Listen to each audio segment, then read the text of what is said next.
സല്ലല്ലാഹു അലൈഹി വസല്ലം പറയുന്നുണ്ട്, നാളെ പരലോകത്ത് എരിപൊരി കൊള്ളുന്ന വെയിലത്ത് എല്ലാവരും ശത്രുക്കളാകുന്ന പരലോകത്ത്, സ്വന്തം മക്കളും ഭാര്യമാരും മക്കളും എല്ലാവരും ശത്രുക്കളാകുന്ന പരലോകത്ത്, ഈ കൈ രണ്ടും നമുക്കെതിരെ സാക്ഷി പറയുന്ന പരലോകത്ത്, അൽയൗമ നഖ്തിമു അലാ അഫ്വാഹിഹിം, ഈ കൈകൾ നമുക്കെതിരെ, കാലുകൾ നമുക്കെതിരെ സാക്ഷി പറയുന്ന പരലോകത്ത്, ശരീരത്തിലെ മുഴുവൻ എല്ലുകളും നമ്മുടെ തൊലിയും എല്ലാം നമുക്കെതിരെ സംസാരിക്കുന്ന പരലോകത്ത്, ഒരാളും നമുക്ക് വേണ്ടി സംസാരിക്കാനില്ലാത്ത പരലോകത്ത് നമുക്ക് വേണ്ടി സംസാരിക്കുന്ന രണ്ടുപേരെ കുറിച്ച് നബി സല്ലല്ലാഹു അലൈഹി വസല്ലം പഠിപ്പിച്ചു തന്നു.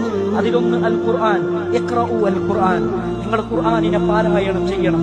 ഈ ഖുർആൻ യഅതി യൗമൽ ഖിയാമ, നാളെ പരലോകത്ത് വരും.